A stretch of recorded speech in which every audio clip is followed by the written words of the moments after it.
Y lo vamos a bautizar como manda las Escrituras, en el nombre del Padre, del Hijo y del Espíritu Santo. Durante casi 2000 años, millones de personas han sido bautizadas, convencidas de estar obedeciendo a Jesucristo. Pero muy pocos se han detenido a preguntar algo inquietante.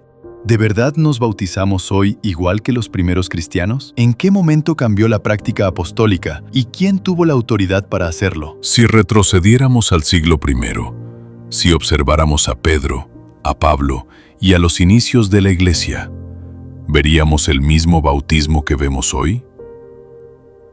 ¿O acaso algo cambió en el camino?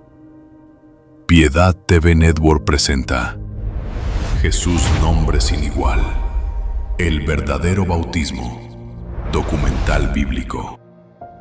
Para entender la respuesta, debemos viajar al origen, al momento exacto de la fundación. Hablemos de el día que todo comenzó. Jerusalén, Pentecostés, el nacimiento de la iglesia primitiva. Miles de personas escuchan a Pedro predicar.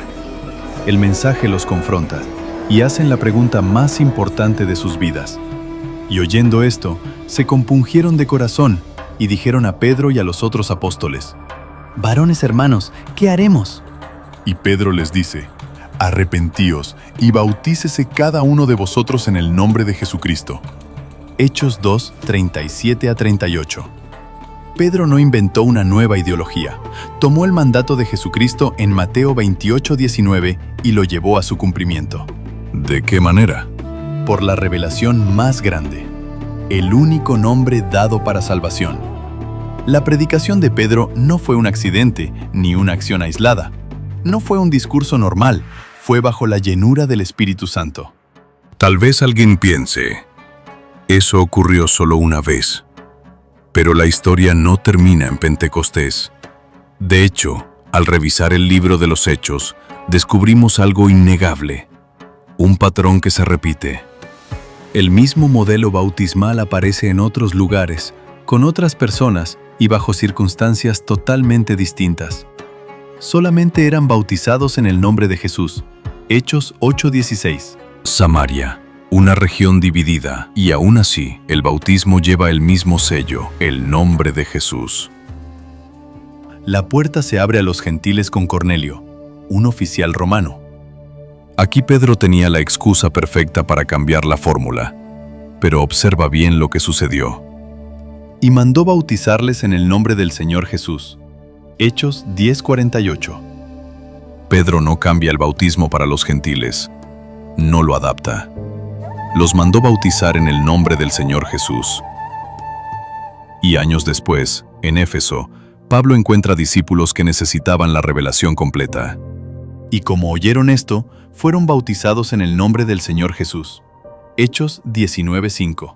Jerusalén, Samaria, Cesarea, Éfeso. Pedro y Pablo, judíos y gentiles. En todas partes, el patrón es idéntico. Si el patrón fue tan claro en las Escrituras, debemos detenernos en un punto doctrinal clave. ¿Por qué el nombre importa tanto?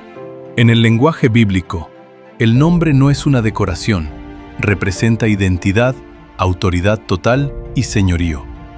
Hacer algo en el nombre de alguien es actuar con su autoridad legal completa. Y en ningún otro hay salvación, porque no hay otro nombre. Hechos 4:12. La salvación no está repartida, está concentrada en Jesucristo, porque en Él habita toda la plenitud de la deidad corporalmente. Colosenses 2:9. Detente un segundo en esa palabra, plenitud. El texto no dice que en Él habita una fracción de la divinidad. No dice que habita un tercio de Dios, ni una de las personas divinas. Dice, toda. Significa que todo lo que Dios es y toda la gloria del Dios invisible no se repartió, se concentró. Fuera de Cristo no hay otro Dios escondido. Dios no se dividió para salvarnos, se manifestó por completo en Jesús. Aquí es donde la historia se pone incómoda. Porque si el bautismo en el nombre es tan central, entonces debemos plantearnos la pregunta de investigación. ¿En qué momento aparece la fórmula Padre, Hijo y Espíritu Santo en el registro bíblico del bautismo? Si somos honestos con el texto, tenemos que aceptar un hecho incómodo. No lo vemos en ningún capítulo. Puedes tomar tu Biblia, abrir el libro de los Hechos y leer desde el capítulo 1 hasta el 28. Busca con lupa. Busca un solo versículo donde Pedro, Pablo, Felipe o cualquier apóstol lleve a alguien al agua y pronuncie las palabras: «Te bautizo en el nombre del Padre, del Hijo y del Espíritu Santo». El resultado es cero. Es un silencio absoluto.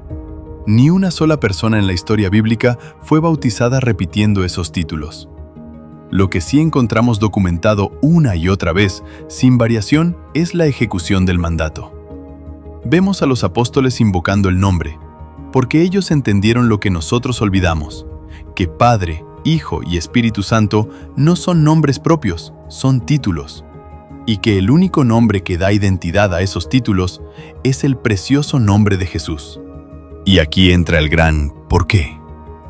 Si la Iglesia empezó con el modelo correcto, revelado por el mismo Señor Jesucristo, algo tuvo que pasar para que ese modelo cambiara. Y para encontrar esa respuesta, tenemos que salir de la Biblia y tomar un viaje en la historia. Después de la muerte de los apóstoles, entramos en una era nueva y peligrosa.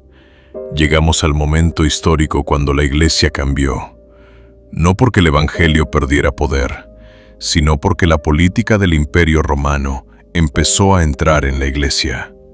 En el 313 después de Cristo, con el Edicto de Milán, el cristianismo obtiene tolerancia legal y con la paz política llegó la tentación de uniformar.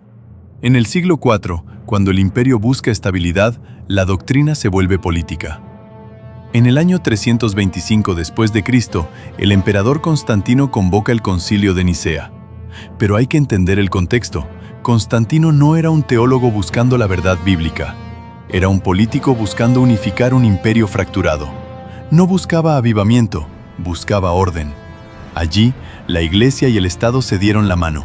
Por primera vez se mezcló la religión con la política. ¿Y qué pasó entonces con el bautismo original? No desapareció de la Biblia, pero fue expulsado de los templos oficiales.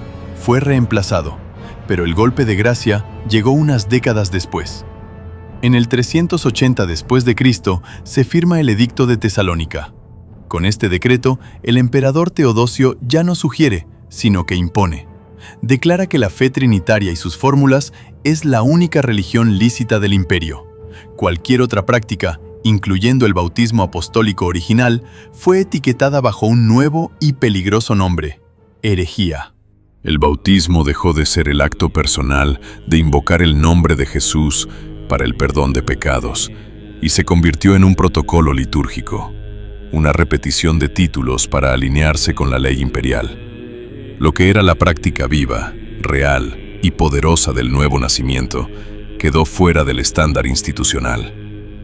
No porque Dios cambiara de opinión, no porque Pedro se hubiera equivocado, sino porque los hombres, en su afán de poder, establecieron su propia tradición y la convirtieron en ley. Los concilios pasan, los imperios caen.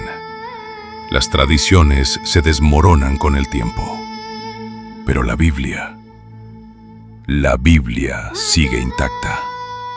El testimonio de Jesucristo permanece inalterable, como una roca inconmovible. La historia ya te ha mostrado la evidencia. Ahora, lo único que queda en la mesa es tu decisión. Esto no es un debate teológico, es una cuestión de vida. Porque la Biblia dice que hay un Señor, una fe y un bautismo. No hay dos, no hay tres. Así que la pregunta quema en el corazón. ¿Estás descansando en una tradición inventada siglos después o estás anclado en la roca de la práctica apostólica?